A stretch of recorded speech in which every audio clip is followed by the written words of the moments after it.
लगभग कांग्रेस के बूथ हैं। अगर मैं अपनी जानकारी के अनुसार बताऊं तो बिल्कुल अश्विनी, आपको रोकना चाहेंगे। बड़ी खबर इस वक्त आ रही है, महाराष्ट्र में बीजेपी 5 सीटों पर आगे चल रही है। ये रुझान आने शुरू हो चुके हैं। महाविकास आघाड़ी 1 सीट पर आगे चल रही है।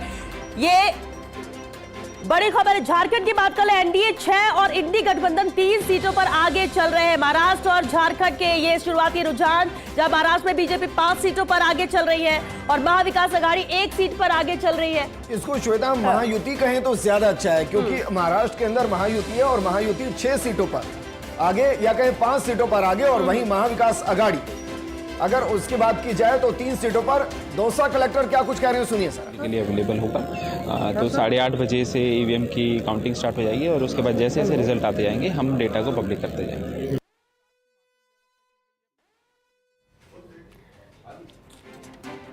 तो महाविकास आघाड़ी 3 सीट पर आगे चल रही है। लगातार ये रुझान, जहां झारखंड की बात कर ले, एनडीए 6 और इंडी गठबंधन 3 सीट पर आगे चल रहे हैं। महाराष्ट्र में बीजेपी 7 सीटों पर आगे चल रही है।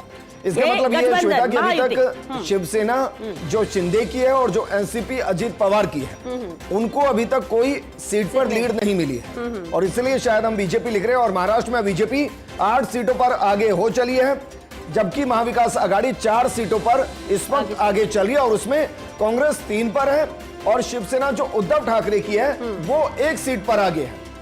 इसका मतलब ये कि शिवसेना शिंदे और एनसीपी अजीत पवार, उनको लेकर अभी तक कोई ऐसी खबर नहीं की, उनको जिन सीटों पर उन्होंने अपने कैंडिडेट उतारे वो कहीं पर लीडिंग पोजीशन में इस वक्त हो। हमारे सहयोगी भी लगातार हमारे साथ बने हुए हैं। योगेश जी, क्योंकि 7 सीटें हैं, आपको क्या लगता है कि 7 सीटों का परिणाम कब तक आ जाएगा, और जो एक पुख्ता रुझान होता है वो कब तक आएगा? देखिए विजेंद्र, सबसे बड़ी बात तो ये कि 7 में खींवसर जो है वहीं पर वोटिंग परसेंटेज बढ़ा था 2023 के मुकाबले उपचुनाव के अंदर। बाकी सभी सीटों पे, चाहे रामगढ़ में बात कर लें तो 2% कम रहा, 84 में 7% कम रहा, सलमपुर में 4% कम रहा, देवली में 8% और दौसा में तकरीबन 12% कम रहा। तो ये खींवसर का जैसा अभी जिक्र किया था कि वहाँ सबसे पहले प्रक्रिया शुरू हो चुकी थी मतगणना को लेकर, और मुझे लगता है कि तकरीबन 9 सवा 9 के बीच में ऑफिशियली पहला रुझान हमारे सामने होगा। और आप कह सकते हैं कि खींवसर में त्रिकोणीय मुकाबला है। योगेश यार, रोकना चाहेंगे, तृप्ति का रुख कर लेते हैं। तृप्ति, क्या अपडेट है वहां से? कुछ दिक्कत हुई या फिर काउंटिंग सुचारू रूप से जारी है?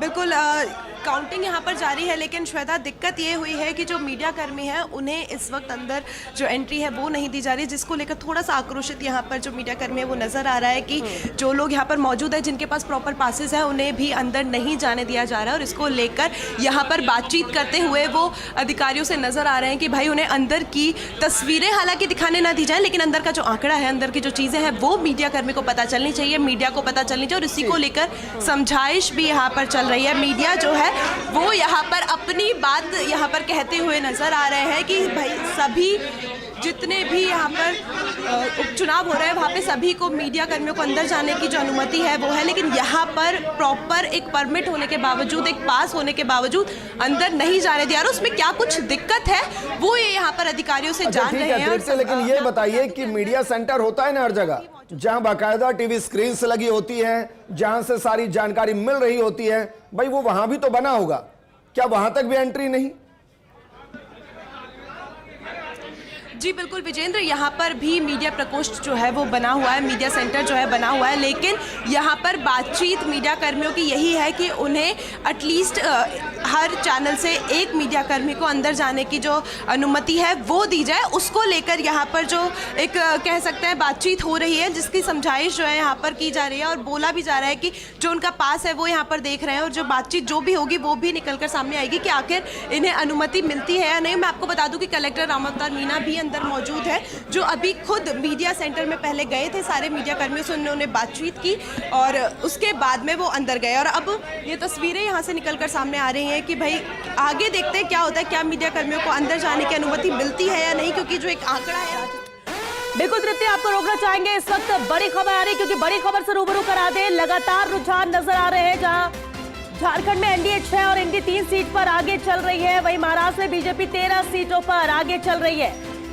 काउंटिंग राजस्थान की 7 सीटों पर भी जारी है। रुझान जल्द सामने होंगे, लेकिन झारखंड और महाराष्ट्र में लगातार ये रुझान सामने आ रहे हैं। श्वेता, लेकिन हम कहेंगे कि भाई जहां बीजेपी लिख रहे हैं महाराष्ट्र में, वहां हम महायुति लिखें, क्योंकि जो महाराष्ट्र की जिन सीटों का हम जिक्र कर रहे हैं 15 सीटें, उनमें 7 बीजेपी है, 5 शिवसेना शिंदे है और 4 एनसीपी अजीत पवार है। तो उसे बीजेपी ना लिखकर महायुति लिखे। 17 सीटों पर महाराष्ट्र में महायुति आगे हो गई है, जबकि महाविकास आघाड़ी 5 सीटों पर आगे हो गई है।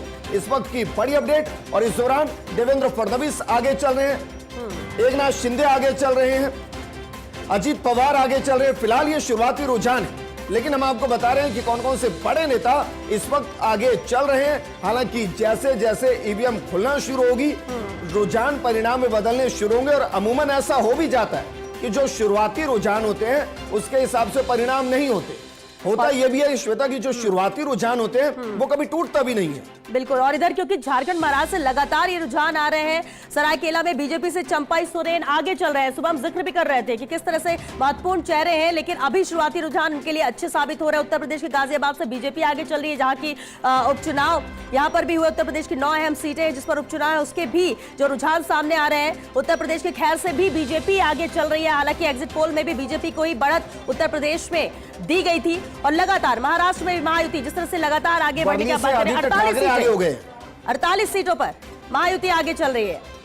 और श्वेता, वर्ली से आदित्य ठाकरे आगे चल रहे हैं इस वक्त की बड़ी खबर। जबकि कराड़ साउथ से पृथ्वीराज चौहान आगे चल रहे हैं। वहीं अगर बात करें बाकी बड़े नेताओं की महाराष्ट्र में, तो उसमें देवेंद्र फडणवीस आगे चल रहे हैं। और फिलहाल जो आंकड़ा महायुति 19 सीटों पर आगे, जबकि महाविकास आघाड़ी 5 सीटों पर आगे। और शुरुआती इस रुझान के बाद बीजेपी थोड़ा सा आश्वस्त होगी, लेकिन फिर भी हम कह रहे हैं कि ये शुरुआती रुझान है और ये शुरुआती रुझान बदल भी सकते हैं। लेकिन इस वक्त की जो बड़ी खबर यही कि 20 सीटों पर महायुति आगे है।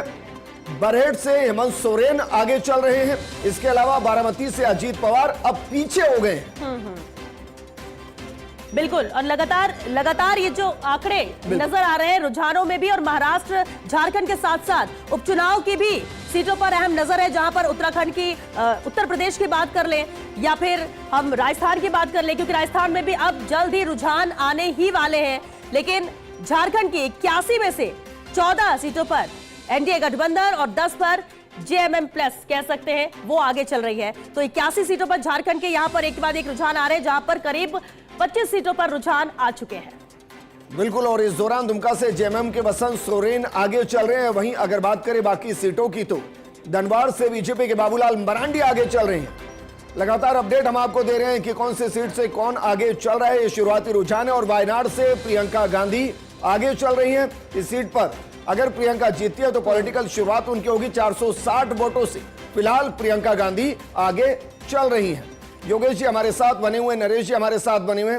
योगेश जी, क्योंकि महाराष्ट्र की सियासत में बहुत कुछ तय होना है, लेकिन अजीत पवार का पीछे चलना क्या वाकई में चौंकाता है, या फिर यह कहें कि मूल वोटर जो वहां का है वो शरद पवार के साथ ज्यादा है, और उसका कितना असर पड़ेगा कि अजीत पवार ने कहा था कि शायद ये मेरा अंतिम इलेक्शन। देखिए, बारामती शरद पवार का गढ़ है और अब से नहीं है, आज़ादी के बाद से ही है। योगेंद्र पवार उनके सामने एक ही परिवार के 2 चेहरे लड़ रहे हैं, अजीत पवार, योगेंद्र पवार। और यहाँ पर कहा जा सकता है कि कई बार आपने सुना होगा इंटरव्यूज़ में भी शरद पवार ने कि चुनावी लड़ाई अपनी जगह है, लेकिन घर में सब एक साथ डाइनिंग टेबल पर बैठ के खाना भी खा सकते हैं। तो वहाँ का हालात जो है बारामती का, उसमें शरद पवार का अपने आप में वर्चस्व है। तो ये बहुत कठिन चुनाव है अजीत पवार के लिए। खोने को अजीत पवार के लिए बहुत कुछ रहेगा अगर वो खुद बारामती से छिटक जाते हैं। नागपुर से देवेंद्र फडणवीस आगे है, वहाँ पर भी भारतीय जनता पार्टी के उम्मीदवार के सामने कांग्रेस पार्टी ने पुराने नेता के पुत्र को टिकट दिया, जो नागपुर से पहली बार विधायक रहे थे। उनके बेटे को वहाँ से चुनावी समर में उतारा है। एकनाथ शिंदे के साथ भी आगे चल रहे हैं। उनके सामने भी जो उम्मीदवार हैं वो दिगे, जो कि गुरु रहे हैं एकनाथ शिंदे के, उनके भतीजे वहाँ एकनाथ शिंदे के सामने। तो परिवारों की जंग है यहाँ पर, और वैचारिक तौर पर जंग